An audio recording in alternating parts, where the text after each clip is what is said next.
귀한 찬양 감사드립니다.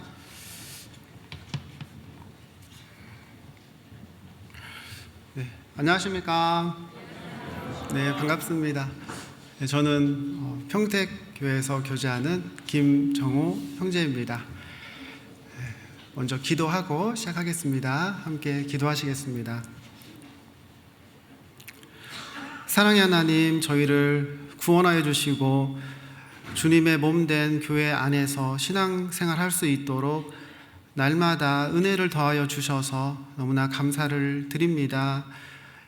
이 시간에도 함께 하시는 주님께서 각 사람의 마음과 형편을 아시오매 꼭 필요한 말씀과 위로와 새로운 힘으로 공급하여 주시옵소서. 부족한 입술 위에 함께 하여 주셔서 주님의 뜻만 전할 수 있도록 매 순간 붙잡아 주시옵소서. 예수님의 이름으로 기도드립니다. 아멘. 성경 찾겠습니다. 빌립보서 4장 4절입니다. 빌립보서 4장 4절 찾겠습니다.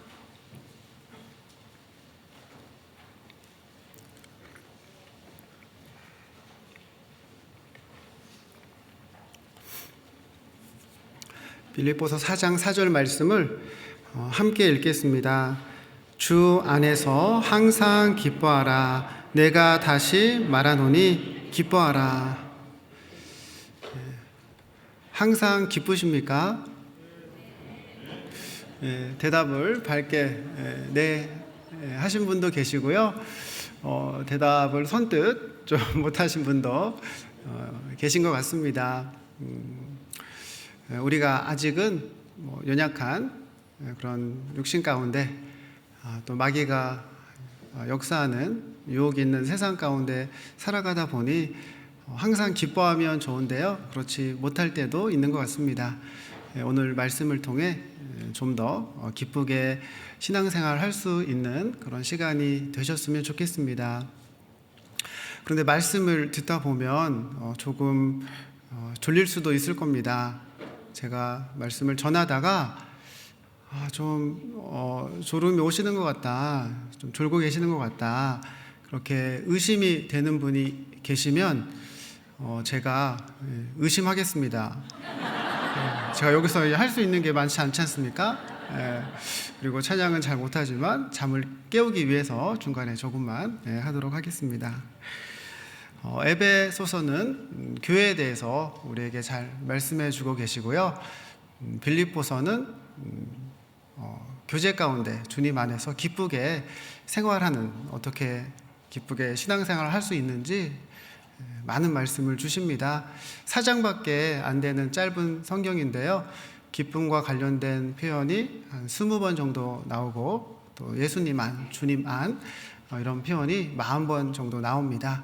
주님 안에서, 교회 안에서 기쁘게 신앙생활을 어떻게 하는지 설명해 주고 계시고요. 골로새서는 교회 주인 되시는, 몸된 교회의 머리 되시는 예수님에 대해서 설명해 주고 있습니다. 빌립보서 4장 15절 찾겠습니다.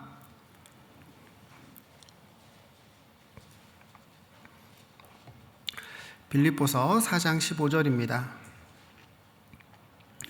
빌립보 사람들아, 너희도 알거니와 복음의 시초에 내가 마게도냐를 떠날 때 주고 받는 내 일에 참여한 교회가 너희 외에 아무도 없었느니라. 복음의 시초, 모든 교회가 처음 시작이 있지 않습니까? 빌립보 교회도 시작이 있었습니다. 빌립보 교회가 세워지고 10여 년이 지난 이후에 사도 바울께서 교회 편지를 보내셨네요. 1장 인사말에 보면 감독들과 집사들에게 편지한다. 감독들과 집사, 직분이 세워지려면 인원이 많아지고 어느 정도 규모가 있는 이제 성장한 교회가 되면 직분이 세워지지 않습니까? 그래서 많은 사람들이 모이고 복음이 활발하게 전해지는 그런 교회로 성장했음을 알 수가 있고요. 또 바울께서 1장 인사말에 너희가 처음부터 지금까지 복음에서 교제함을 인함이라. 항상 복음에서, 복음을 위해서 교제하는 건강한 교회로 성장했음을 알 수가 있습니다. 그렇게 되기까지는 복음의 시초부터 희생을 했던, 헌신했던 많은 형제 자매님들이 계시겠죠. 그 중에 생각나는 이름 있으십니까? 사도행전 16장에 루디아가 구원받는 내용이 나옵니다. 사도 바울께서 마게도냐 지역 첫 수상 빌립보에 전도하러 가셨고, 거기서 하나님을 공경하는 여인들을 만납니다. 루디아가 하나님도 알고 하나님을 섬기고 공경하는 마음이 있었지만 아직 구원은 받지 않은 그런 상황이었습니다. 사도 바울이 복음을 전하자 하나님께서 마음을 열어주시고 구원을 받습니다. 루디아가 구원받고 사도 바울에게 나를 주 믿는 자로 알거든 내 집에 와서 유하라 라고 강권합니다. 잠시 집에서 식사도 하시고 잠시 좀 휴식을 취하고 그리고 이제 떠나셔야 되지 않겠습니까? 그런 정도의 의미가 아니고 집을 교회로 쓸 수 있도록 개방을 한 거죠. 그래서 사도행전 16장 마지막 부분에 보면요, 바울과 실라가 전도하다가 감옥에 갇힙니다. 그리고 그 빌립보 지역의 간수가 구원을 받고, 그때 그 유명한 말이 거기서 나오잖아요. 주 예수를 믿어라. 그리하면 너와 내 집이 구원을 얻으리라. 바울과 실라가 감옥에서 나온 이후에 다시 루디아의 집에 가서 교제하고 또 위로를 받고 다시 힘을 공급받는 그런 내용이 나오는 걸로 봐서 루디아의 집을 이제 교회당으로 개방을 한 거죠. 그런 분들이 있기 때문에 복음이 힘있게 전해졌습니다. 루디아는 사업을 하고 있었죠. 구원받기 전에도 뭔가 열정이 있고 목표를 정하고 계획을 세우고 성실하게 살았던 그런 사람이었겠죠. 그리고 구원을 받았습니다. 구원을 받자 모든 게 분명해졌죠. 무엇을 위해서 어떻게 살아야 하는지 이제 확실히 알게 되었어요. 그래서 내가 복음을 위해서 남은 삶을 살아야 되겠다, 이런 마음이 있었고 정말 그렇게 살았습니다. 그 결과 이제 교회 성장이 이루어졌습니다. 빌립보 교회는 AD 62년경에 쓰여졌는데요. 그때 사도 바울의 상황은 어땠는지 살펴보겠습니다. 빌립보서 1장 13절입니다.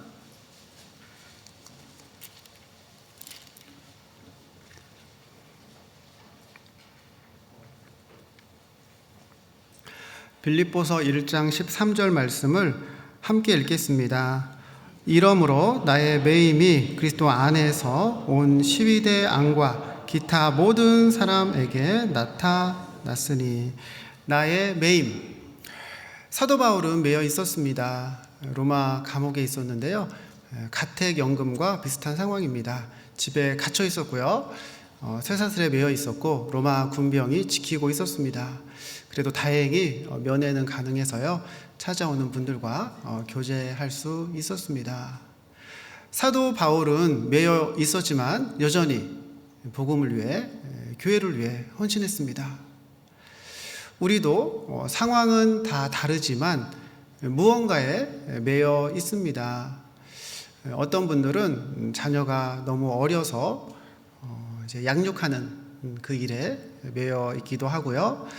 어떤 분들은 건강이 너무 안 좋으셔서 그럼 활동에 제약이 있지 않습니까? 그런 부분에 매여 계신 분도 있습니다. 어떤 분들은 경제적으로 너무 또 어려우셔서 경제적인 부분에 매여 있을 수도 있고요. 또 다른 분들은 복잡한 인간 관계, 갈등, 그런 문제에 매여 있을 수도 있습니다. 그러나 중요한 것은 어떤 상황에 있든 어떤 일에 매여 있든 여전히 교회와 복음을 위해서 헌신할 수 있다는 겁니다. 사도 바울을 통해서 우리는 그 본을 배우게 됩니다. 빌립보서 1장 20절 보겠습니다.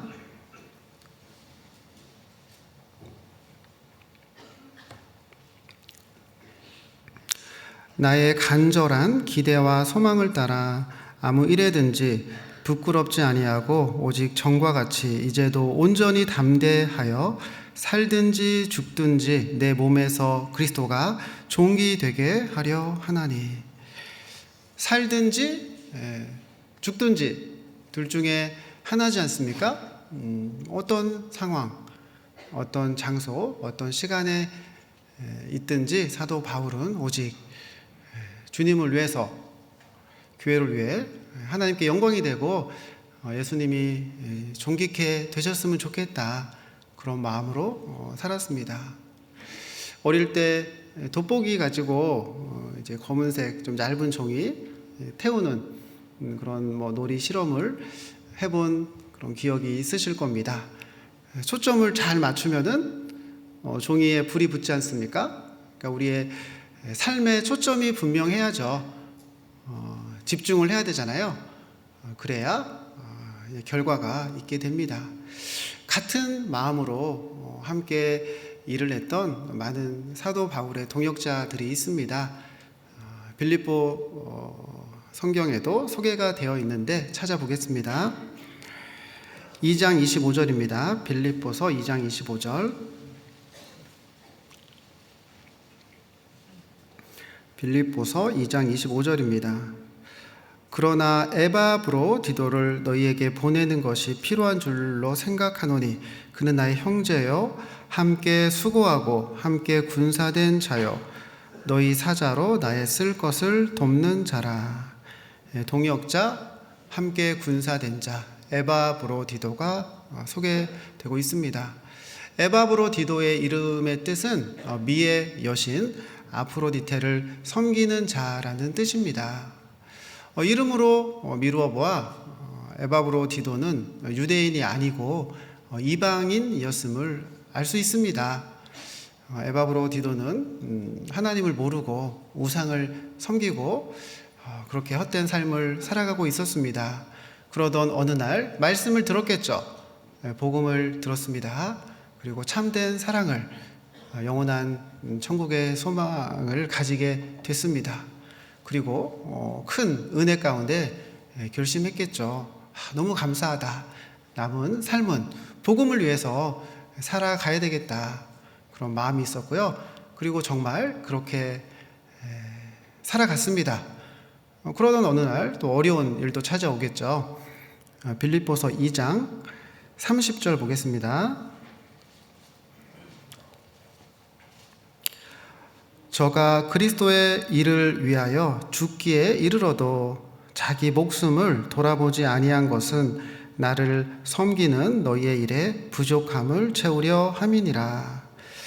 건강이 너무 안 좋아졌어요. 그래서 죽을 수도 있는 그런 어려움이 찾아왔습니다. 우리도 먼저 그의 나라와 그의 의를 구하면서 신앙생활하고 있습니다. 그런데 때로는 급한 일이 있어서 또 중요한 일이 있어서 주님의 일을 좀 뒤로 미루는, 우선순위에서 좀 밀려나는 그런 상황, 그런 경우들이 있지 않습니까? 그러니까 우리는 충분히 이해하죠. 그럴 수 있지. 그런데 이 에바브로디도의 믿음과 비교를 해보면 문제는 그 상황이 문제가 아니고 나에게 믿음이 없구나, 믿음이 부족해서 그렇구나, 그런 이제 반성도 해보게 됩니다. 에바브로디도는 죽기에 이르렀는데도 여전히 교회와 복음을 위해서 헌신했습니다. 믿음으로 달려갔습니다. 그럼 에바브로디도가 그 이후에 어떻게 됐을까요? 죽었을까요? 살았을까요? 물론 나이가 들면 다 죽긴 하지만 바로 죽진 않았어요. 몇 절 위에 보겠습니다. 27절입니다.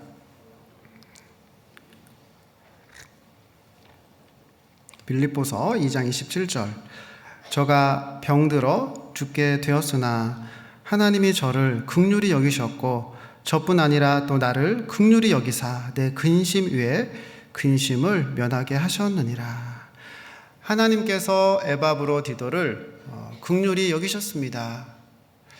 우리는 먼저 어떤 방법을 찾기도 하고 또 도와줄 사람을 찾기도 하죠. 그런 가운데 내가 하나님을 먼저 의지했어야 되는데 이런 시행착오를 겪기도 하지 않습니까? 하나님께서 에바브로 디도를 긍휼히 여기셨습니다. 그럼 된 거잖아요. 하나님이 불쌍히 여기시면 도와주시죠. 신앙생활 할 수 있도록 길을 열어주십니다. 하나님이 도와주셔서요, 에바브로 디도의 신앙 그리고 건강 더욱 강건해졌습니다. 먼저 그의 나라와 그의 의를 구하는 가운데 모든 것이 더해지는 그 경험을 하게 됐고, 그 이후에 더 담대하게 또 교회 본이 되는 모습으로 신앙생활을 할 수 있었을 겁니다. 빌립보서 3장 10절 11절 보겠습니다.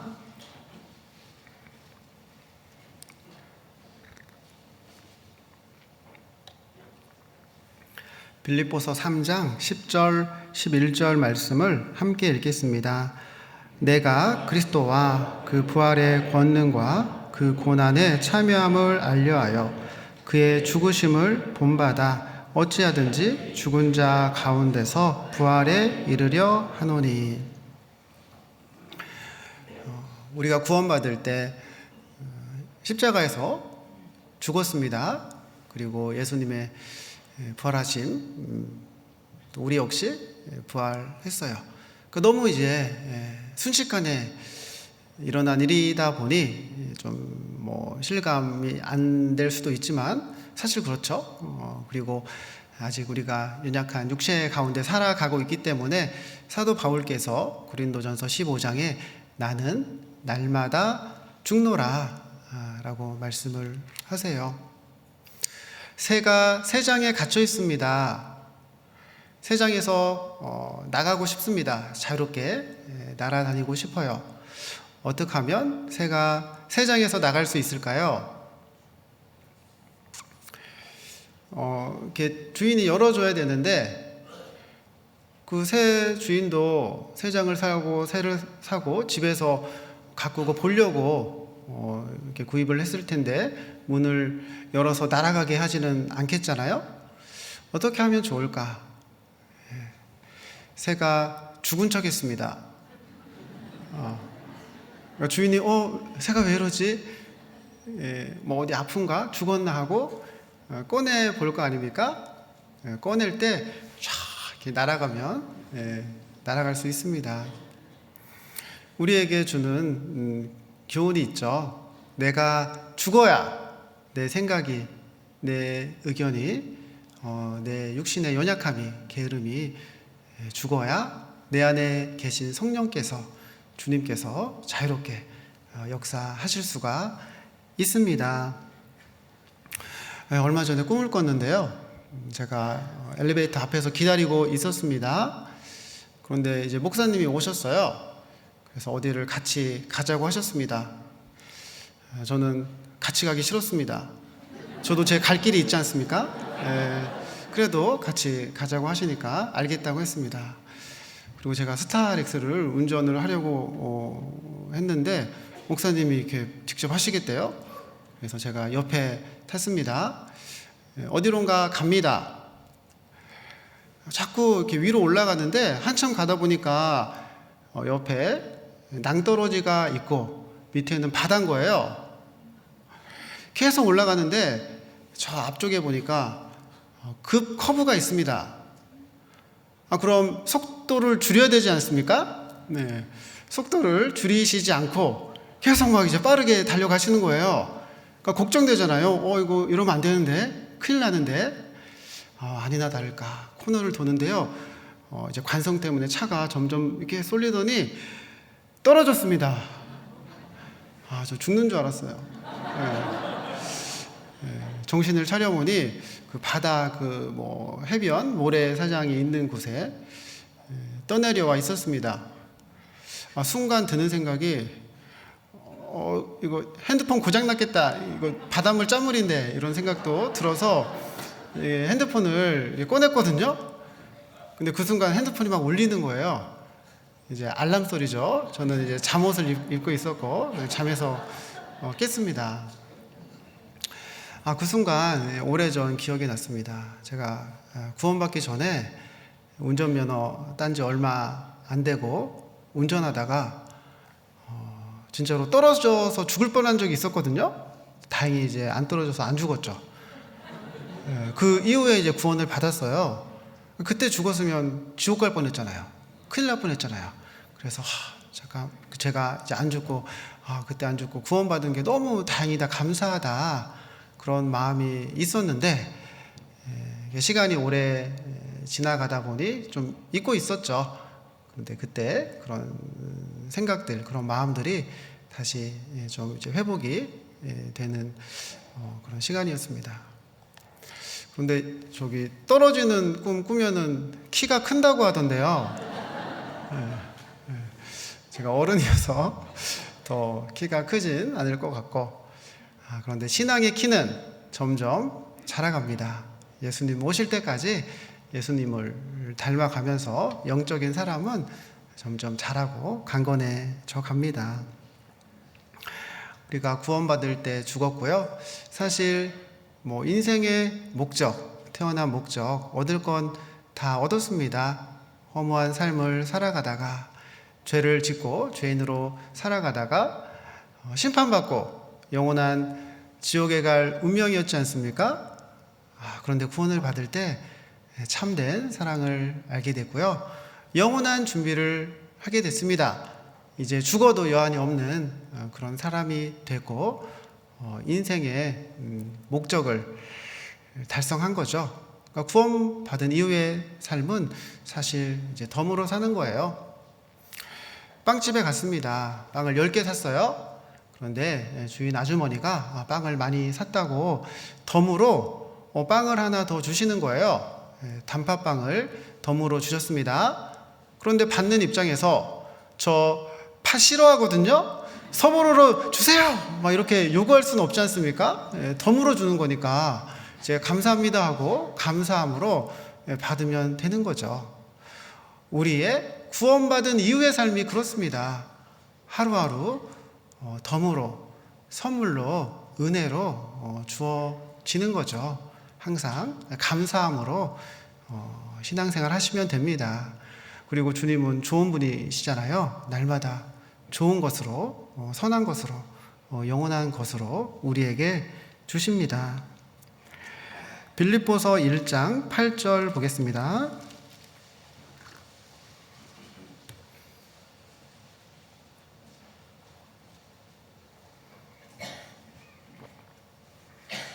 빌립보서 1장 8절입니다.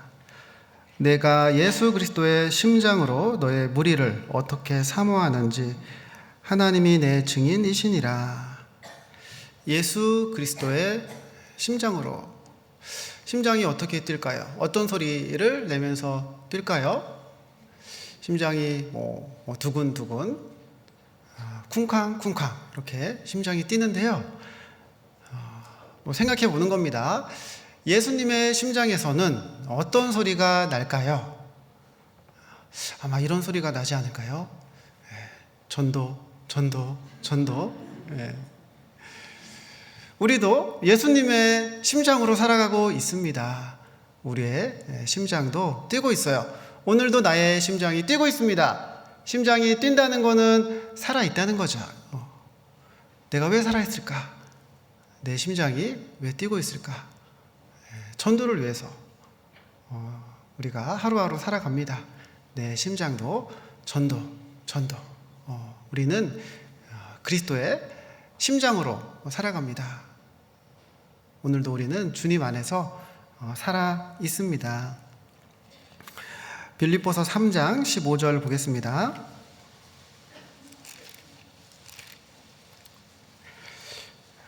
빌립보서 3장 15절입니다. 그러므로 누구든지 우리 온전히 이룬 자들은 이렇게 생각할지니 만일 무슨 일에 너희가 달리 생각하면 하나님이 이것도 너희에게 나타내시리라. 달리 생각하면 우리의 삶의 목적은 분명하잖아요. 교회를 위해, 복음을 위해 살아갑니다. 그런데 각 사람의 생각과 의견은 다를 수도 있죠. 성장한 배경도 다르고 공부한 지식도 다르고 경험한 내용도 다 다르지 않습니까? 그래서 여러 가지 이루어가는 방법, 의견에 있어서 달리 생각할 수도 있죠. 그러나 우리는 그런 과정을 통해서 다른 생각을 맞춰가는 그런 시간들을 통해서 많은 것들을 배워갑니다. 예수님의 사랑을 배워가고 또 어떻게 지혜롭게 주님을 의지하면서 신앙생활을 해야 하는지 우리는 배워갑니다. 빌립보서 4장에 보면은 유오디아 자매님, 순두계 자매님에게 사도 바울께서 같은 마음을 품어라 라고 권면하십니다. 만약에 목사님께서 주일 말씀 강대상에서 누구 자매님 실명을 거론하면서 제발 사이좋게 지내세요 그렇게 얘기하면 문제되지 않습니까? 그런 일은 없죠. 그러면 큰일 나죠. 그런데 사도 바울께서 실명을 성경에다가 기록을 하셨습니다. 모든 사람이 다 알게 돼 버렸어요. 왜 이렇게 하셨을까? 만약에 문제가 되고 이제 그럴 것 같으면은 그렇게 안 하셨겠죠. 분명 두 분은 주님 안에서 열심히 신앙생활 하시는 분일 거예요. 열심히 안 하시면 부딪힐 일도 갈등이 생길 일도 없지 않습니까? 열정을 가지고 주님을 위해서 열심히 살아가다 보니 뭔가 의견이 방법이 맞지 않을 수도 있죠. 성격이 맞지 않을 수도 있습니다. 그런데 분명 가까운 사이일 것 같아요. 문제가 되지 않고 사도 바울께서 권면했을 때 좋은 마음으로 받아줄 수 있고 또 같은 마음을 품고 하나 되기를 이제 노력하실 걸 알기 때문에 믿음으로 권면하지 않으셨을까라는 생각을 해보게 됩니다.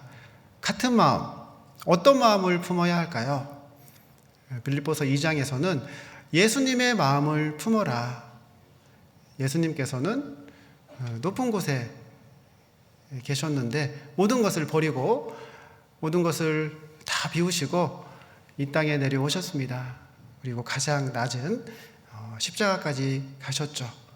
또 종의 모습으로 섬김의 본을 보여주셨습니다. 예수님의 마음, 그 같은 마음이면 충분히 하나 될 수 있습니다. 빌립보서 4장 11절, 12절 보겠습니다.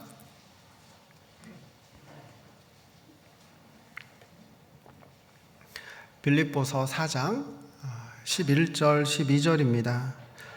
내가 궁핍함으로 말하는 것이 아니라 어떠한 형편에든지 내가 자족하기를 배웠노니 내가 비천에 처할 줄도 알고 풍부에 처할 줄도 알아. 모든 일에 배부르며 배고픔과 풍부와 궁핍에도 일체의 비결을 배웠노라. 사도 바울은 여러 가지 환경에 처해 있었습니다. 좀 좋은 환경일 때도 있겠죠. 영육간에 풍성하고 건강하고 또 형제 자매님들과의 그런 관계도 좋고 그런 와중에서도 나태해지지 않고 어떻게 주님을 섬겨야 하는지 계속 배우셨죠. 그리고 때로는 어려운 상황도 있지 않습니까?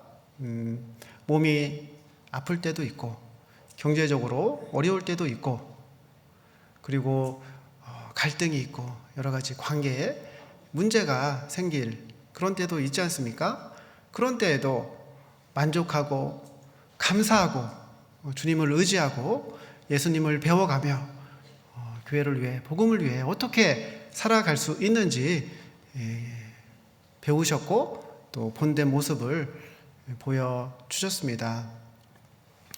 신명기 32장에 그 독수리를 훈련시키는 내용이 나오거든요. 아기 독수리들이 둥지에 있습니다. 둥지에서 편안하게 지내던 어느 날 어미 독수리가 그 위에서 막 나풀거리면 부드러운 털들이 다 날려서 날아갑니다. 그럼 거친 것들에 막 찔려서 너무 아프잖아요. 그리고 또 둥지 밖으로 막 밀어내요. 그럼 아기 독수리가 둥지 밖으로 떨어집니다. 그럼 살려고 날갯짓을 막 하지 않겠습니까? 그런 과정을 통해 이제 근육도 강해지고 나는 법도 배웁니다. 그리고 더 이상 날지 못할 상황이면 다시 어미 독수리가 받아서 둥지로 올려주죠. 그런 과정을 반복하면서 나는 법도 그리고 스스로 살아갈 수 있는 방법도 배웁니다. 우리에게도 비슷하게 하나님께서 훈련시키십니다. 편안하게 지내고 있는 어느 날, 이 정도면 괜찮지, 이 정도면은 편안하다, 이렇게 하면 될 것 같다. 그럼 마음에 안주하고 싶은 그런 나태함이 또 찾아올 수 있지 않습니까? 그 보금자리를 갑자기 어지럽히십니다. 생각지 않던, 뜻하지 않던 고난이 찾아올 때가 있죠. 그럼 또 살려고 이제 날갯짓 하는 것처럼 주님을 의지하고 간절히 기도하고 또 여러 가지 방법들을 찾고 어떤 내 생활 패턴을 좀 수정하고 그런 과정을 통해 숨겨졌던 은사가 발견되기도 하고요. 또 생각지 않았던 더 좋은 길이 열리기도 합니다. 그런데 또 고난만 계속되면은 견딜 수 있는 사람은 없지 않습니까? 또 고난이 있으면 다시 평안이 오고 또 평안이 계속되면 또 나태해질 수 있고 세상과 가까워질 수 있지 않습니까? 그래서 또 고난이 올 때가 있고 고난과 평안이 계속 병행되면서요. 주님은 우리를 인도하십니다. 빌립보서 4장 6절 7절 보겠습니다.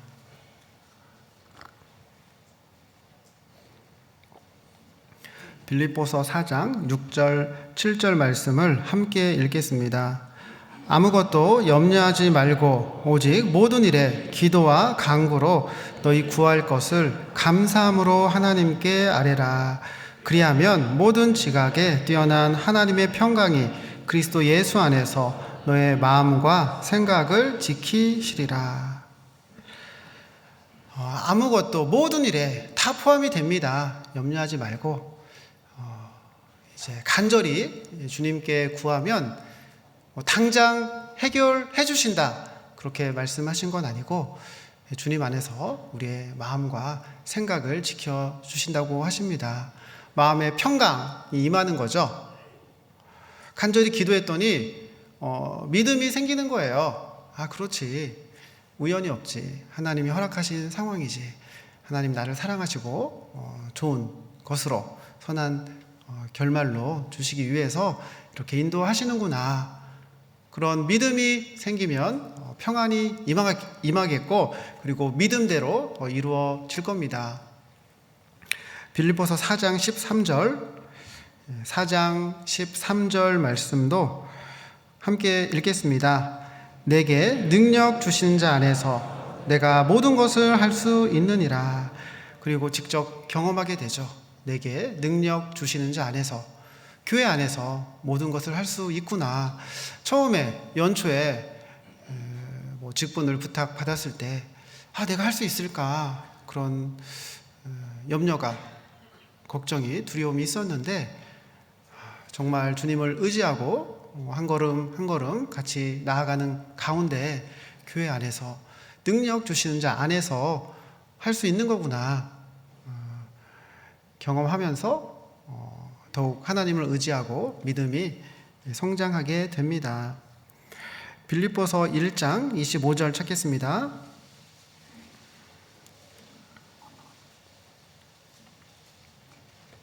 빌립보서 1장 25절입니다. 내가 살 것과 너의 믿음의 진보와 기쁨을 위하여 너의 무리와 함께 거할 이것을 확실히 아노니. 믿음의 진보. 제가 초등학교, 저도 국민학교를 다녔습니다. 제가 졸업하고 얼마 있다가 초등학교로 바뀌었는데요. 제가 다니던 국민학교에서도 진보상이 있었어요. 진보상이 있었던 기억이 있거든요. 이제 90점 넘으면 우등상을 받았고요. 90점이 넘진 않았지만 그래도 성적이 많이 오르면 진보상을 줬던 기억이 있습니다. 영수라는 아이가 있었어요. 어느 날 통지표, 성적표를 받았습니다. 그때는 통지표에 수음이 양가로 표시가 됐었죠. 모든 과목이 가를 받았고 채용만 양을 받았습니다. 그 성적표를 집에 가지고 가려고 하니 걱정이 됐습니다. 아버지한테 혼날 것 같고 그런 두려운 마음으로 집에 가서 아버지께 통지표를 드렸더니 아버지가 보시고 우리 영수는 체육을 참 잘하는구나 이렇게 칭찬을 해주시고 영수야 너는 너무 한 과목에만 집중하는 것 같아. 다른 과목도 조금만 더 신경 쓰면 더 좋을 것 같다 이렇게 격려를 해줬어요. 그러니까 이제 영수가 힘이 좀 나죠. 내가 다음엔 좀 더 열심히 해야 되겠다 이런 마음이 들었고요. 다음에 통지표를 받았는데 이번에는 다 가 그리고 세 과목 양을 받았습니다. 그 통지표를 가지고 아버지 드렸더니 아버지가 보시고 너무 좋아하시는 거예요. 우리 영수가 이번에 양을 3마리나 잡아왔다고 너무 이제 기뻐하시면서 그래 뭐 열심히 하니까 영수 너무 되잖아 하면서 잘하고 있다고 너무 좋아하시고 칭찬해 주셨습니다. 그러니까 이제 신이 나서 더 열심히 하고 결국 진보상도 받고 우등상도 받았습니다. 사실 수우미 양가 다 좋은 뜻입니다. 수, 우수하다는 뜻이고요. 미는 아름답다라는 뜻이고요. 양은 양호하다. 가는 가능성이 있다. 우리는 모두 가능성이 있습니다. 신앙에도 여러 과목이 있어요. 말씀, 기도, 교제, 전도, 믿음, 소망, 사랑. 우리는 날마다 주님의 격려 안에서, 주님의 칭찬 안에서 조금씩 진보하고 있습니다. 빌립보서 1장 9절 보겠습니다. 빌립보서 1장 9절입니다.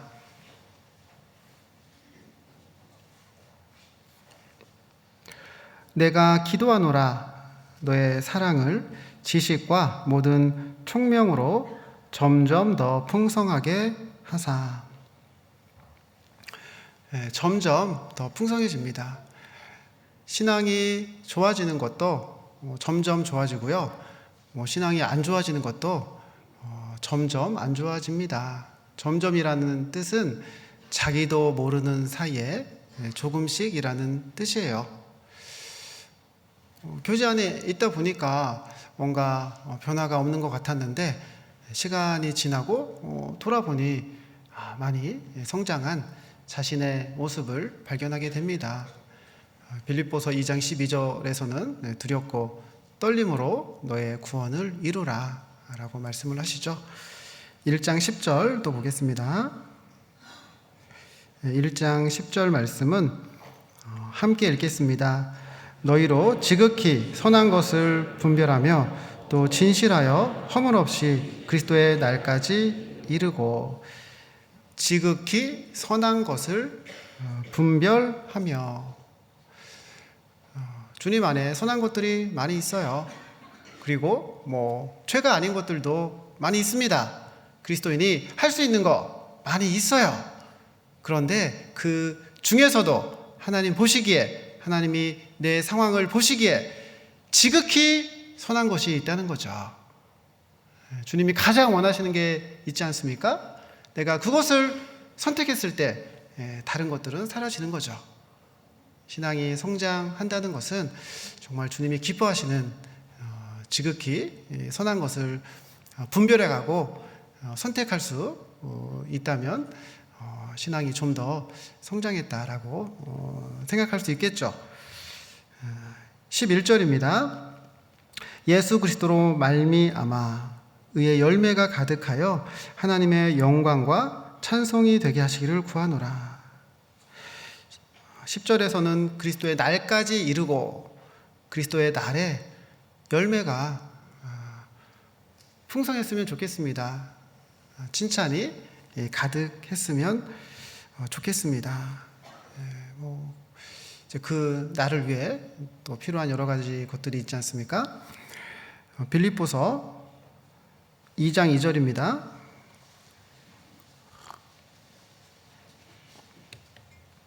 빌립보서 2장 2절입니다. 마음을 같이하여 같은 사랑을 가지고 뜻을 합하여 한 마음을 품어. 한 마음 한 뜻 하나가 되어야 합니다. 어떻게 하나가 될 수 있을까? 그래야 그 날에 그리스도의 날에 열매가 풍성하겠잖아요. 교회 안에 어떤 일을 할 때 여러 가지 이제 의견들이 있을 수 있죠.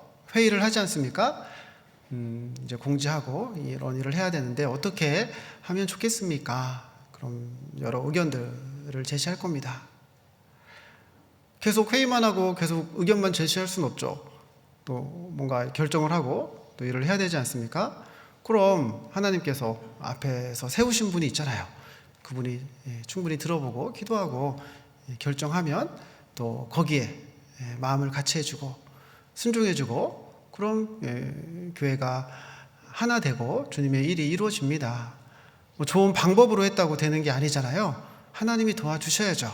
성령의 역사 우리가 하나 되기를 힘쓸 때 이루어집니다. 2장 3절 보겠습니다. 빌립보서 2장 3절입니다. 아무 일에든지 다툼이나 허영으로 하지 말고 오직 겸손한 마음으로 각각 자기보다 남을 낮게 여기고. 겸손한 마음이 필요합니다. 각각 자기보다 남을, 다른 사람을 더 나은 사람으로 여기는 그런 마음이 있어야 되는데요. 어떻게 하면 진심으로 그런 마음을 가질 수 있을까요? 이렇게 수백 명의 사람들이 있지 않습니까? 많은 성도분들이 계신데 그 모든 성도분들을 모두 나보다 더 나은 사람으로 여기려면은 어떻게 해야 할까요? 세상적인 그런 객관적인 기준으로 보면 안 되겠죠. 세상적인 기준으로 봤을 때는 내가 더 키가 클 수도 있고요. 수입이 더 많을 수도 있고 더 나이가 많을 수도 있고 더 넓은 평수에서 살 수도 있고 학력이 더 높을 수도 있고 여러 가지 그런 세상적인 기준으로 보면 안 되겠죠. 그럼 어떻게 봐야 될까? 우선 나를 낮춰야죠. 예수님이 종의 성김의 본을 보여주셨지 않습니까? 나를 낮추고 그리고 형제 자매님 안에 계시는 성령님을 바라봐야죠. 구원받은 사람 안에 구원받을 때 성령께서 임하시지 않습니까? 성령, 예수님, 형제 자매님 볼 때 그 안에 있는 성령을 바라보고 예수님을 보듯 그런 존경하는 마음으로 바라본다면 모든 분들을 나보다 더 나은 사람으로 볼 수 있죠. 서로 그런 마음이라면 하나 될 수 있을 거예요. 그리고 다툼이나 허영으로 하지 말라 하셨는데 다툼이나 허영은 언제 생길까요? 다툼, 자기 의견, 이거 좋은 방법인데 이렇게 해야 되는데 그거를 이번에 꼭 관철을 해야 되겠다 강하게 주장하고 그러면은 이제 다툼이 생길 수 있지 않습니까? 그럼 허영은 언제 생길까요? 허영은 헛된 영광이죠. 나를, 자신을 드러내려고 했을 때 허영이 생깁니다. 우리는 알고 있잖아요. 모든 것이 주님의 은혜인 것을. 그런 다툼과 허영, 반대되는 그런 표현을 찾아보겠습니다. 빌립보서 3장 3절입니다.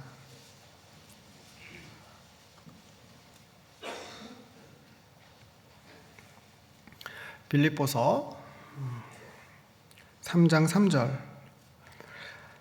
하나님의 성령으로 봉사하며 그리스도 예수로 자랑하고. 다툼, 허영과 반대되는 표현은 성령으로 봉사하고 예수님으로 자랑하는 거죠. 예수님께서 성령이 오신다 약속하셨죠. 그리고 예수님이 다 이루셨습니다. 돌아가시고 또 부활하셨죠. 그리고 오순절에 약속하신 대로 성령께서 오셨습니다. 그리고 교회 안에 지금도 역사하고 계십니다. 우리 안에 성령께서 역사하고 계신지 어떻게 알 수 있습니까? 우리를 통해서 복음이 전해지고 복음이 믿어지는 그런 역사가 계속되고 있잖아요. 복음이 믿어진다는 것은 성령의 역사입니다. 내용은 쉽지만 믿어지는 게 기적이죠. 성령님께서 함께 역사하셔야 복음이 전해지고 믿어지는 그 역사가 있는 거죠. 성령은 진리의 영입니다. 성령께서 함께 역사하신다는 것은 완전하진 않지만 그래도 하나님의 말씀을 지키고 말씀대로 살아가려고 하고 그렇게 하고 있기 때문에 또 진리의 영이신 성령의 역사가 있다는 것을 우린 또 알 수 있죠. 교회 안에 계신 성령께서 은사를 주시고 능력을 주시지 않습니까? 그 성령의 능력으로 은사로 우리는 봉사합니다. 그러니 당연히 하나님께만 영광을 돌리고 예수님으로 자랑하는 그런 삶을 살아가게 됩니다. 빌립보서 1장 27절 보겠습니다.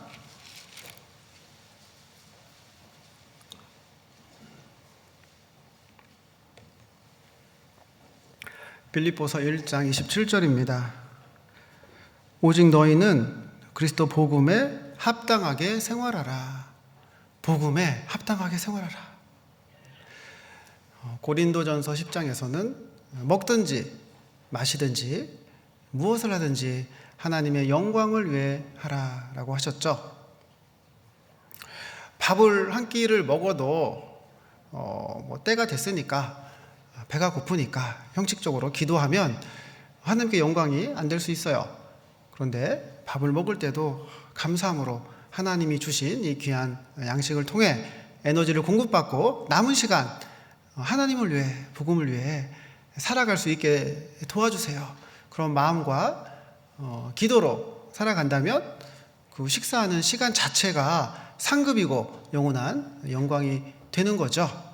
우리의 삶의 목적, 중심, 태도가 너무 중요하지 않습니까? 우리가 자투리 시간, 그런 작은 것부터 올바른 마음과 올바른 기도로 생활을 해야 많은 상급을 받게 되는 거죠. 그럼 같은 맥락으로 빌립보서에서는 어떻게 권면하셨는지 살펴보겠습니다. 빌립보서 4장 8절입니다.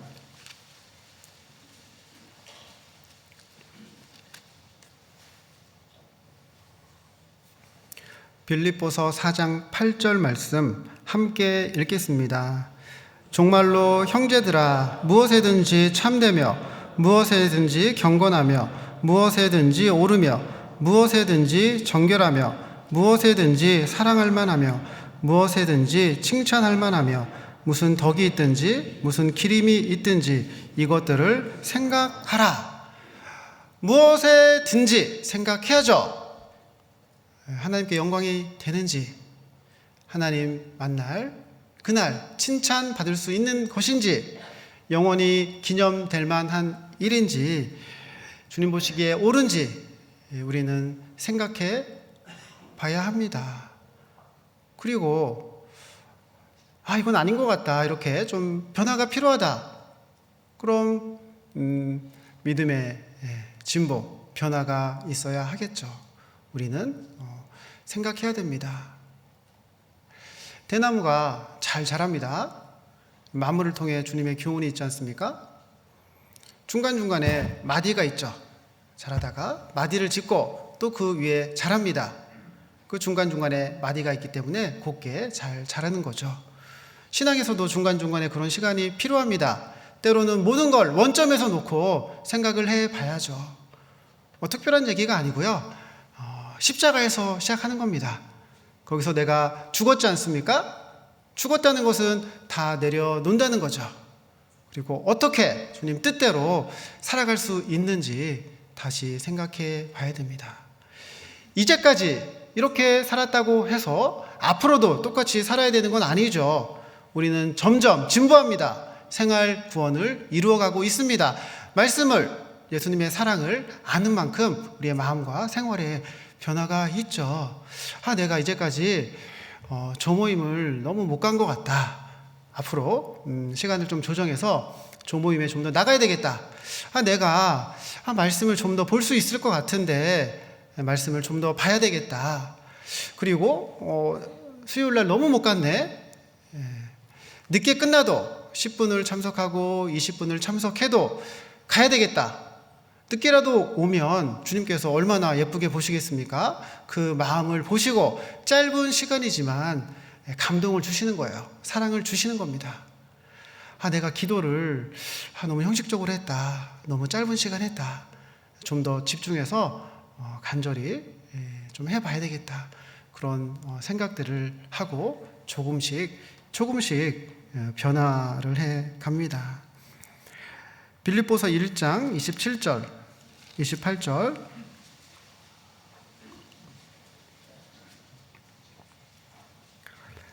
빌립보서 1장 27절, 28절입니다. 오직 너희는 그리스도 복음에 합당하게 생활하라. 이는 내가 너희를 가보나 떠나 있으나 너희가 일심으로 서서 한 뜻으로 복음의 신앙을 위하여 협력하는 것과, 일심으로 복음의 신앙을 위해 협력하는 것과, 협력. 로마서 8장에서는 모든 것이 합력해서 선을 이룬다 하셨는데요. 그럼 합력과 협력은 어떤 차이가 있을까? 사실 비슷하게 쓰이기도 하는데 좀 구별을 해보면요. 합력해서 선을 이룬다는 것은요, 개인적으로나 교회적으로 여러 가지 일들이 있었지 않습니까? 좀 잘한 것도 있고 좀 아쉬운 거, 후회가 되는 것도 있을 수 있습니다. 그런데 지나간 시간 그때로 돌아갈 수는 없잖아요. 그렇지만 중요한 것은 지금 현재 하나님 바라봤을 때, 하나님께 맡겼을 때, 다시 결심하고 주님 뜻대로 살았을 때 악을 선으로 바꿔주십니다. 좋았던 거, 안 좋았던 거, 아쉬운 거, 그 모든 것을 합해서 결국 선한 결말로 주실 수 있는 그 하나님을 의지하고 바라보고 신앙생활 하는 게 바로 합력해서 선을 이룬다는 말씀을 붙잡고 신앙생활 하는 거죠. 그럼 협력한다, 복음을 위해 협력한다. 그 말씀은 몸된 교회 안에 여러 지체가 있지 않습니까? 손의 역할도 있고 발의 역할도 있고 여러 지체와 은사들이 있습니다. 그 모든 지체가 머리의 뜻대로 복음을 위해서 일사불란하게 움직이는 거죠.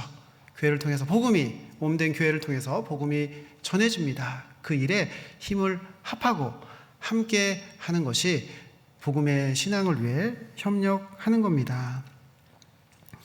빌립보서 1장 20절 보겠습니다.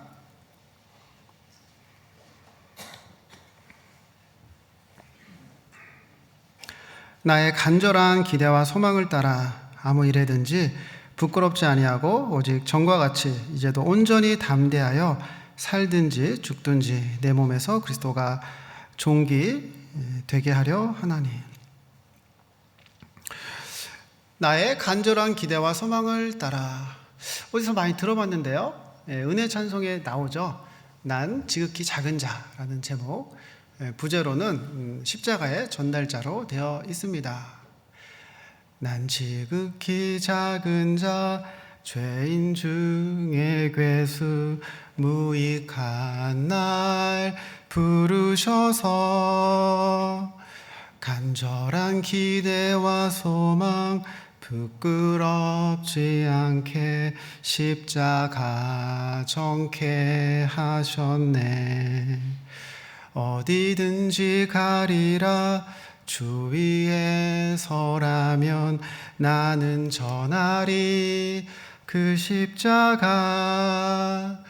내 몸에 밴 십자가 그 보혈의 향기 온 세상 채울 때까지. 내 몸에 밴 십자가가 몸에 뱉다는 것은요, 십자가가 습관이 되고 인격이 되고 삶이 된다는 것입니다. 그래야 보혈의 향기가 이 대구 땅에도 가득하겠죠. 십자가는 죄가 처리된 곳입니다. 사랑과 공의가 완전히 이루어진 곳이죠. 구원받은 그리스도인은 십자가를 통해 죄를 절제합니다. 십자가는 능력입니다. 십자가는 안일한 땅을 벗어나서 고난의 땅을, 영광의 땅을 밟게 하는 능력입니다. 십자가는 우리의 마음과 생활을 변화시키는 능력입니다. 십자가는 어려움을, 고난을 이기게 하는 능력입니다. 십자가는 신앙을 회복할 수 있는 곳이고요, 모두가 하나 되게 하는 곳입니다. 십자가는 복음이 전해지는 곳입니다. 십자가는 우리가 포기할 수 없는 끝까지 가야 할 곳입니다. 십자가는 영광으로 가게 하는 너무나 귀한 자리인 거죠. 오래전 주일 찬송, 마지막 찬송 138장 만왕의 왕 내 주께서 그 찬송으로 주일 말씀을 마무리했던 적이 있는데요. 그때 저희 딸이 어렸습니다. 아주 어렸는데 그 마지막 그 찬송이 좀 기억에 남았나 봐요. 중간에 이런 내용이 나오거든요. 십자가 십자가 내가 처음 볼 때에 나의 마음의 큰 고통 사라져. 어떤 찬송인지 아시겠죠? 근데 저희 딸이 어리니까 다 기억을 못하고 그 앞부분에 십자가 십자가 그것만 기억이 나나 봐요. 그것만 계속 부르는 겁니다. 그리고 주일 오후에 봉사 교제가 끝나고 집으로 돌아갈 때 한 자매님이 같이 저희 가족이 타는 차에 방향이 같으니까 타셨어요. 그런데 저희 딸이 20분 동안 십자가 십자가 이것만 20분 동안 했습니다. 그리고 그분이 내리시기 전에 이런 간증을 하시더라고요.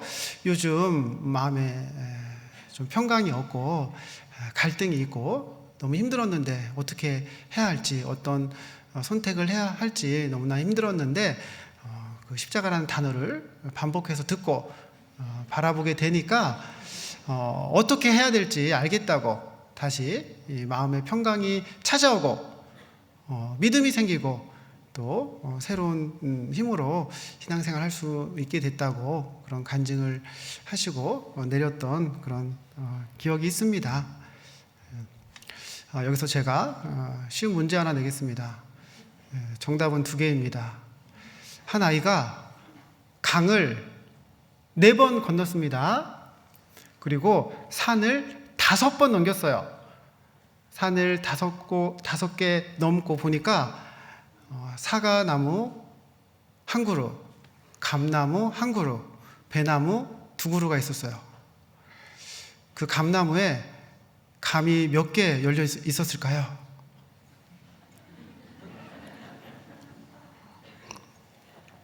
정답은 2개예요. 제가 처음에 정답 2개라 그랬잖아요. 2개 열려 있었습니다. 정답은 쉬워요. 주님은 어렵게 구원밖에 안 하시잖아요. 너무 쉽습니다. 십자가의 예수님, 정답이죠. 우리가 구원받게 하는 정답이고요. 신앙을 회복하게 하는 정답입니다.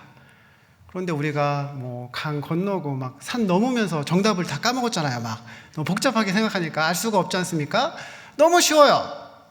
그 예수님의 사랑, 십자가를 바라볼 때 처음 사랑이, 초심이 회복되고 다시 새로운 힘이 공급되며 내가 어떤 선택을 하고 어떻게 살아야 할지 분명하게 되는 겁니다.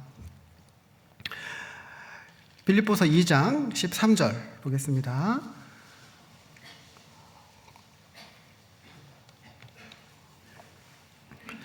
빌립보서 2장 13절 함께 읽겠습니다. 너희 안에서 행하시는 이는 하나님이시니 자기의 기쁘신 뜻을 위하여 너희로 소원을 두고 행하게 하시나니. 주님의 기쁘신 뜻, 우리에게 소원을 두고 행하게 하신답니다. 만약 이 시간 예수님께서 못 박히신 못자국 있는 손으로 내가 너희들에게 간절한 기대와 소망이 있다, 내 뜻대로 내 소원대로 살아줄 수 있겠니? 라고 부탁하신다면 어떻게 대답하시렵니까? 예. 감사합니다. 예. 구원받은 이제 그리스도인이라면 예, 제가 그렇게 하겠습니다. 그렇게 대답할 거예요. 그리고 주님을 위해 살 수 있어서 너무 감사합니다. 영광입니다. 그리고 주님이 함께 해 주시잖아요. 감당할 시험만 주시고 피할 길을 주시고 주님이 함께 해 주시니 주님의 은혜로 제가 주님 뜻대로 살도록 하겠습니다. 그런 마음, 그런 대답을 할 수 있죠. 그런데 때로는 좀 힘들 때도 있지 않습니까? 내가 할 수 있을까? 그래서 예수님께서 본을 보여주셨습니다. 십자가로 나아가기 전에 겟세마네 동산에서 간절히 기도하셨죠. 내 뜻대로 마옵시고 내 소원대로 마옵시고 아버지의 뜻대로 아버지의 소원대로 되기를 원하나이다 간절히 기도했죠. 겟세마네의 뜻은 기름 짜는 틀이라는 뜻이거든요. 거기서 어떤 기름을 짰을까요?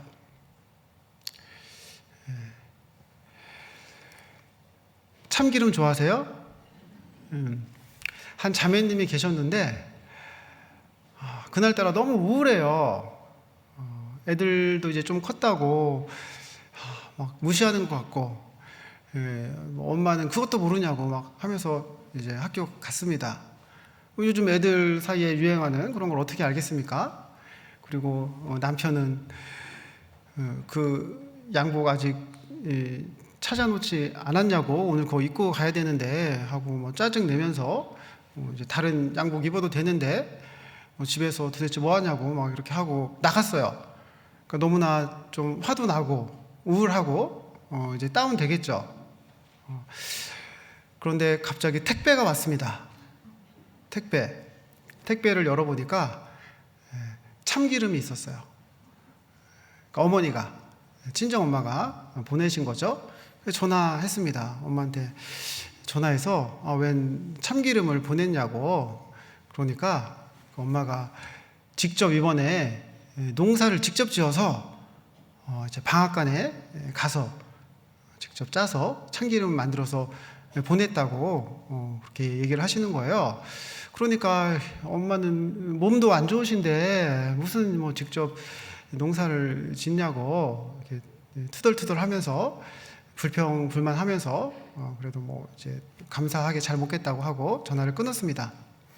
그 농사하는 게 쉽지 않잖아요. 그 깨를 심어야 되고 또 낫으로 더운 날 다 베야 되고 또 묶어갖고 말리고 깨를 털고 또 방앗간 가져가야 되고 그 모든 이제 수고가 담겨 있는 것이지 않습니까? 참기름이 생겼어요. 그럼 그날 점심 뭐 먹을까요? 뭐 드실래요? 예, 비빔밥. 예. 비빔밥 안에 뭐 넣을까요? 예, 뭐 밥도 있고 나물도 있고 참기름 넣고 그리고 고추장 넣고 계란은요? 예, 계란 후라이 넣어야 되겠죠? 계란 후라이 넣고 이렇게 비벼서 맛있게 먹고 있는데 갑자기 이렇게 눈물이 나는 거예요. 왜 눈물이 나냐면 이제 엄마 생각이 나는 거죠. 엄마가 이거 농사 지으려면 힘드셨을 텐데 그래도 딸 주려고 힘든데 살아가니까 이게 막 농사 지으신 거 아닙니까? 그리고 내가 왜 엄마한테 그렇게 막 투덜거리면서 짜증내면서 좋은 거 보내주셨는데 왜 내가 그렇게 전화를 받았을까? 생각해 보니까, 그러니까 어렸을 때부터 그렇게 했어요. 항상 엄마는 편하니까 다 받아주니까 항상 불평하고 짜증내고, 그래도 엄마는 항상 내 편이지 않습니까? 그게 이제 뭐 습관이 돼서 그렇게 전화를 받은 거죠. 그리고 생각해 보니까 자기는 어렸을 때 더 말 안 들은 것 같아요. 심한 말도 엄마한테 많이 했는데 엄마는 어떻게 다 참았을까? 다 받아주셨을까? 이런 생각도 들고, 또 예전 어르신들은 더 권위적이고 집에서 더 큰 소리 치시고 집안일도 안 도와주시고 또 이렇게 뭐 사랑에 대한 표현도 안 하시고 이제 그러시잖아요.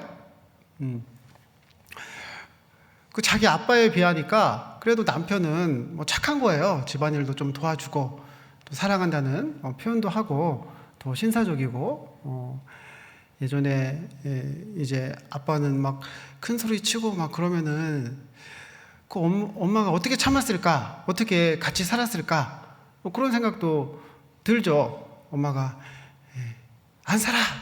뭐 이렇게 했으면 자기가 더 힘들어질 뻔 하지 않았습니까? 그런데 엄마는 다 참고 그런 세월을 다 지나가신 거죠. 그런 엄마의 사랑을 생각하니까 눈물이 계속 났던 거죠.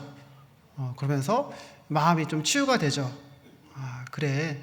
내가 사랑을 많이 받으면서 지금도 사랑을 받고 살아가고 있구나. 그리고 주님, 그러니까 엄마 볼 때 너무 귀한 거잖아요. 귀하게 살아가야 되겠다. 뭐 이런 새로운 또 힘이 생기지 않습니까? 그럼 겟세마네 동산, 거기서는 어떤 기름을 짰을까요? 거기가 이제 감람산 안에 있거든요. 감람산, 올리브유죠. 올리브유. 성경에서 감람유, 올리브유 같이 쓰입니다. 그 쓰임을 보면은 우리가 어떻게 사용되는지 좀 알 수 있는데요. 제사장 그리고 왕 기름 부음을 받잖아요. 올리브유를 붓습니다. 그리고 성전을 밝힐 때 감람유가 쓰이고요. 또 화장품으로 아름답게 할 때 쓰이고, 또 치료할 때 상처가 생기고 부드럽게 하고, 또 약으로 쓰입니다. 그 쓰임을 통해서 성령의 역할을 알 수 있죠. 우리가 구원받을 때 성령께서 임하시죠. 그리고 성령께서 교회를 밝히십니다. 또 복음 전하는 게 가장 아름답지 않습니까? 교회를 점점 아름답게, 그리고 상처가 성령을 통해 치유되고 또 죄인이 낫는, 온전해지는 성령의 역사가 우리를 통해 계속되고 있습니다. 우리는 에덴 동산 안에서 죄인으로 태어났습니다. 죄짓고 지옥 갈 수밖에 없는 운명입니다. 그런데 겟세마네 동산에 그 예수님의 기도를 통해, 예수님이 간절히 기도했을 때 천사가 힘을 도왔거든요. 힘을 얻고 우리에게 본을 보여주신 거죠. 십자가까지 나아가서 다 이루었다 하셨잖아요. 그래서 우리가 구원을 받고 교제 안에 있습니다. 성령의 은혜가 쉽게 임한 게 아니죠. 예수님의 사랑과 희생을 통해, 간절한 기도를 통해 우리에게 그 은혜가 지금도 임하고 있습니다. 그럼 마땅히 우리도 이제 에덴 동산에서 겟세마네 동산으로 나아가야 합니다. 그리고 그곳에서 내 뜻대로 마옵시고 내 소원대로 마옵시고 아버지의 뜻대로 되기를 원하나이다. 아버지의 소원대로 되기를 원하나이다. 내 마음이, 내 삶이 하나님의 소원대로 닮아가는 그 과정이 또한 신앙이 성장하는 그런 과정이라고 할 수 있겠습니다. 빌립보서 2장 17절,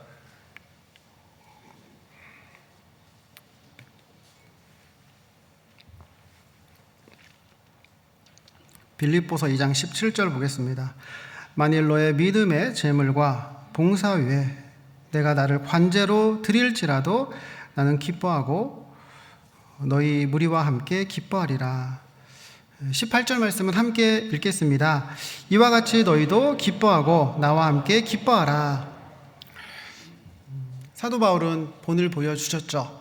간절히 기도하고요. 관제라는 것은 완전 쏟아붓는 그런 제사거든요. 삶을 교회와 복음을 위해 쏟아 부었습니다. 그리고 후회했을까요? 그렇지 않죠. 너무 기쁘다라고 말씀하셔요. 그리고 너희들도 그렇게 기쁘게 신앙생활을 했으면 좋겠다라고 권면하십니다. 오히려 주님을 위해 살지 못했을 때 후회가 되겠죠. 그때 주님을 위해 살았어야 됐는데, 함께 했어야 했는데, 그리고 또 주님 만나는 날도 이제 부끄러움이 있지 않겠습니까? 우리가 기회가 있을 때, 시간이 있을 때 기도하고 주님을 위해 살아가야 합니다. 빌립보서 4장 1절입니다.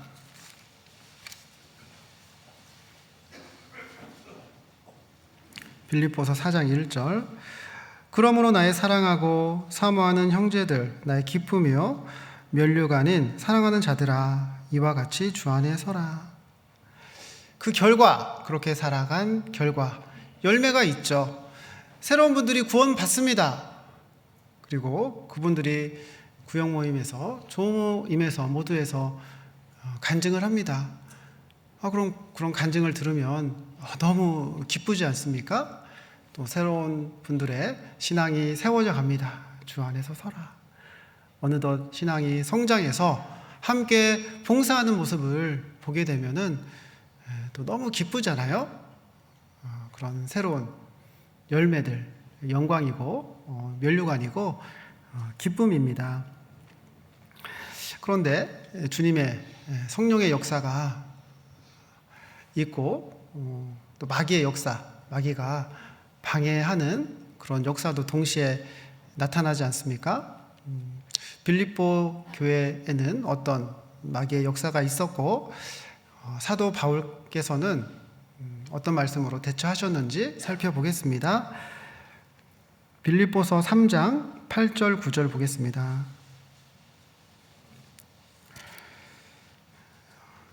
빌립보서 3장 8절을 먼저 보겠습니다. 또한 모든 것을 해로 여김은 내 주 그리스도 예수를 아는 지식이 가장 고상함을 인함이라. 내가 그를 위하여 모든 것을 잃어버리고 배설물로 여김은 그리스도를 얻고. 예수님 말고 뭔가 또 다른 게 필요하다, 이런 거짓 교훈이 들어왔어요. 사도 바울께서는 예수님을 아는 지식이 가장 고상하다. 예수님과 비교하면 세상은 배설물과 같다라고 하셨어요. 5만 원도 큰 돈이죠. 5만 원도 귀하죠. 그런데 100억에 비하면은 너무나 작고 아무것도 아닌 거잖아요. 세상에 좋아 보이는 것들 있습니다. 그런데 예수님에 비하면 아무것도 아니잖아요. 그냥 지나가는 거지 않습니까? 썩어질 거잖아요. 우리가 투자를 할 때 주가가 내리고 어디가 오를지 그거를 잘 분별하고 판단하는 게 중요하잖아요. 그런데 우리는 분명히 알고 있어요. 세상의 주가는 내려가죠. 곧 아무것도 아닌 게 되지 않습니까? 영원한 천국, 가장 가치 있는 곳, 우리는 그것을 위해 올인해야 되죠. 확실한 것을 위해서 투자해야 합니다. 빌립보서 다음 구절 3장 9절 보겠습니다. 그 안에서 발견되려 함이니 내가 가진 은은 율법에서 난 것이 아니요 오직 그리스도를 믿음으로 말미암은 것이니 곧 믿음으로 하나님께로서 난 의라. 우리가 의롭게 되는 거, 구원받는 거 믿음으로만 되는 거 아니다, 이런 거짓 교훈이 들어왔죠. 율법도 지켜야 된다 라는 그런 주장을 하는 거짓 선생들이 있었습니다. 그런데 사도 바울께서 분명하게 오직 예수님을 믿음으로 의롭게 된다 라고 말씀을 하십니다. 그리고 어떤 또 거짓 교훈이 있었냐. 구원 받았으면 됐지. 이제 천국 가긴 됐잖아. 구원 받았으니까 좀 이제는 편하게 우리가 뭐 연약한 육신이 있는데 세상 가운데 살아가고 있는데 어쩔 수 없지. 좀 뭐 죄를 지을 수도 있고 세상과 가까워질 수도 있고 뭐 그런 거지. 이런 거짓 교훈도 있었습니다. 로마서 6장에서는 은혜를 더하게 하려고 죄 거하겠느냐? 그럴 수 없느니라 라고 분명히 말씀하셨지 않습니까? 사도 바울께서는 어떻게 말씀하셨는지 보겠습니다. 빌립보서 3장 12절, 빌립보서 3장 12절부터 14절까지 12절로 14절 말씀을 함께 읽겠습니다. 내가 이미 얻었다 함도 아니요 온전히 이루었다 함도 아니라 오직 내가 그리스도 예수께 잡힌 바 된 그것을 잡으려고 쫓아가노라. 형제들아, 나는 아직 내가 잡은 줄로 여기지 아니하고 오직 한 일, 즉 뒤에 있는 것은 잊어버리고 앞에 있는 것을 잡으려고 표대를 향하여 그리스도 예수 안에서 하나님이 위에서 부르신 부름의 상을 위하여 쫓아가노라. 사도 바울께서 분명히 말씀하십니다. 뒤에 있는 것은 잊어버리고 오직 한 일, 한 일은 한 가지 일이 아니고 이제 목표죠. 우리가 바라보는 표대, 그 하나의 목표를 바라보고 나아가야 할 것을 말씀하십니다. 부름의 상을 위해서 쫓아가노라. 또 마귀는 이런 생각을 우리에게 넣어줄 수도 있죠. 아, 그래, 이제까지 그렇게 살았잖아. 뭐 이 정도면 충분해. 지금까지 열심히 했으니까 이제는 좀 쉬엄쉬엄 해도 괜찮지 않을까? 뭐 이런 유혹을 우리에게 줄 수도 있죠. 사도 바울께서는 어떻게 말씀하셨는지 보겠습니다. 빌립보서 3장 16절입니다. 빌립보서 3장 16절. 오직 우리가 어디까지 이르렀든지 그대로 행할 것이라. 지금까지 주님 안에서 열심히 사셨죠? 너무 잘하셨습니다. 주님 오실 때까지, 주님 오시는 그날 너무 가까웠음을 분명히 보는 그런 시대에 살아가고 있습니다. 그날까지 어디까지 이르렀든지 그대로 예수님을 배워가며 예수님의 사랑을 더 알아가며 교회 안에서 함께 복음을 위해 수고해야 함을 말씀하고 계십니다. 빌립보서 3장 17절입니다.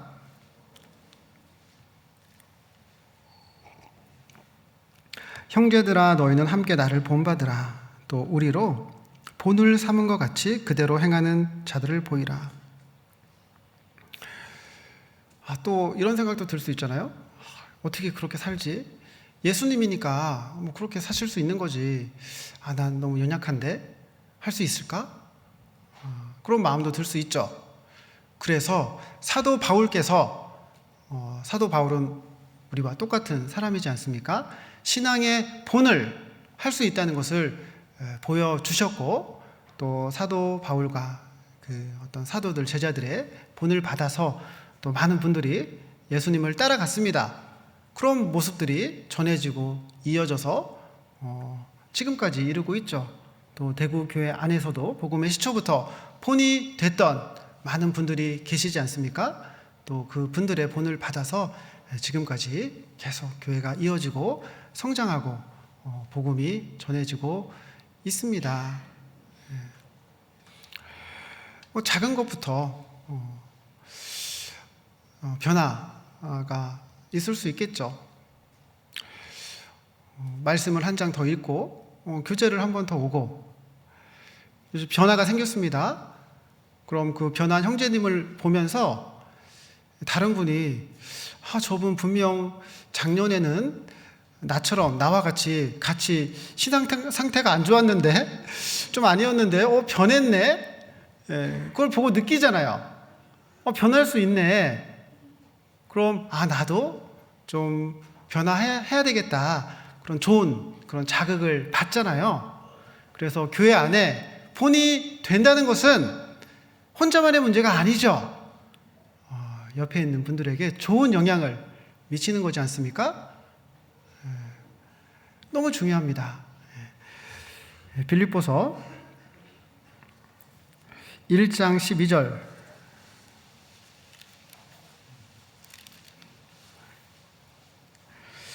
빌립보서 1장 12절 말씀 함께 읽겠습니다. 형제들아, 나의 당한 일이 도리어 복음의 진보가 된 줄을 너희가 알기를 원하노라.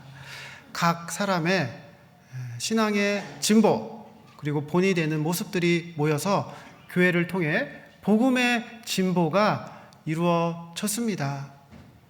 나는 말씀을 한 장 더 읽었을 뿐인데, 교재에 한 번 더 나왔을 뿐인데, 나는 용기를 내서 한 사람에게 말씀을 한번 들어보자고 권했을 뿐인데, 나는 헌금에 좀 더 참여했을 뿐인데, 나는 5분 더 기도했을 뿐인데, 본이 되는 모습이 되었고 좋은 영향을 미쳤고 교회를 통해서 복음의 진보가 이루어졌습니다. 나의 작은 변화가 결코 작지 않다는 거죠. 주님 안에서 너무 큽니다. 그런 것들이 모여서 힘있게 복음이 전해지게 됩니다. 빌립보서 4장 4절 5절.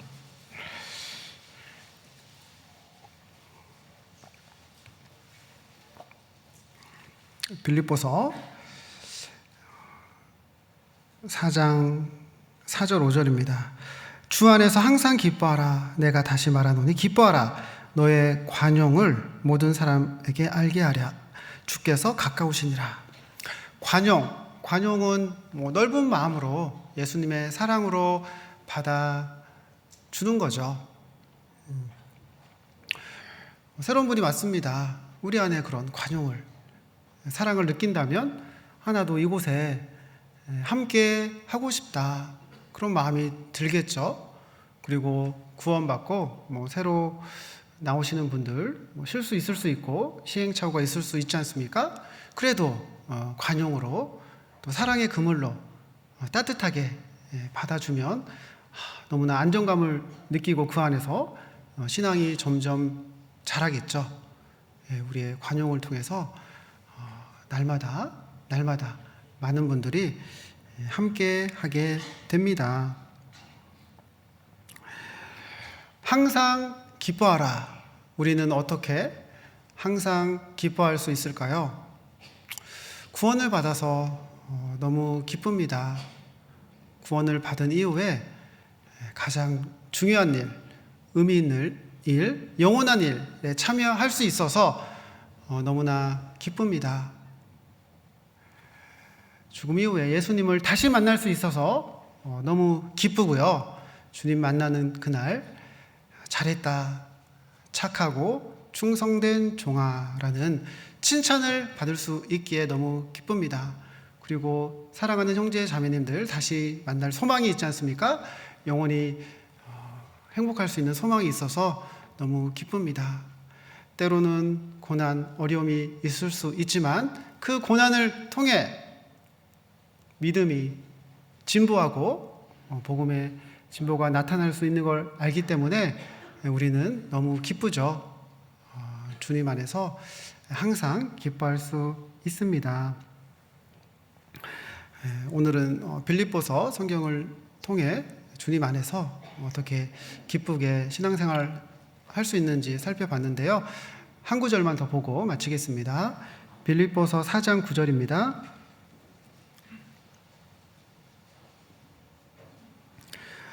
빌립보서 4장 9절.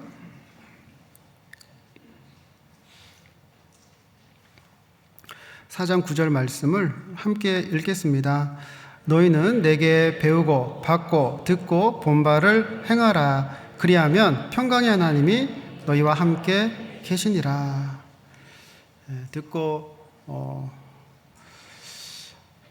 받고 본 바를 행하라. 오늘도 빌립보서 안에서 여러 말씀을 찾고 함께 살펴봤습니다. 중요한 것은 한 말씀이라도 마음에 새기고 내 삶에 어떻게 적용을 할지 묵상하고 그리고 내 믿음이, 내 사랑이 행함으로 나타나는 게 중요하죠. 예수님이 나를 사랑하시나요? 그렇죠. 예수님이 나를 사랑하시죠. 만약에 성경으로만 내가 너를 사랑한다라고 하셨으면 예수님이 정말 나를 사랑하실까? 그런 의문이 들 수도 있지만 우리는 십자가의 예수님을 바라볼 때 예수님께서 나를 죽을 정도로 저렇게 열정적으로 사랑하시는구나. 십자가의 그 사랑을 통해서 예수님의 헌신을 통해서 우리는 예수님의 사랑을 확실히 알고 믿을 수 있습니다. 2000년 전에 십자가에 못 박혀 돌아가실 때나 지금이나 앞으로나 예수님은 변함없이 나를 사랑하시죠. 여기 앉아 계신 형제 자매님들은 예수님을 사랑하십니까? 예수님을 사랑하시죠. 내 믿음이, 내 마음이, 내 사랑이 행함으로 나타났을 때 예수님께서도 정말 나를 사랑하는구나 이렇게 느끼실 겁니다. 나의 행함을 통해서 예수님과의 더 깊은 사랑으로 나아가게 되겠죠. 사랑하는 주님을 위해 무언가 할 수 있다는 것은 기쁨입니다. 하루하루 주님 안에서 기쁘게 신앙생활 하셨으면 좋겠습니다. 기도하고 마치겠습니다.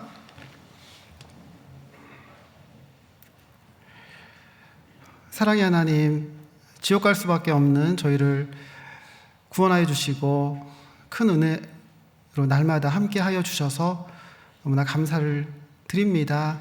주님 안에서 항상 기쁘게 신앙생활 할 수 있도록 매 순간 붙잡아 주시옵소서. 대국교회에서 말씀 전하시고 형제 자매님들 돌아보시는 황종순 목사님에게 지혜와 능력으로 더욱 함께하여 주시옵소서. 남은 모든 시간 주님께만 의지하오며 예수님의 이름으로 기도드립니다. 아멘.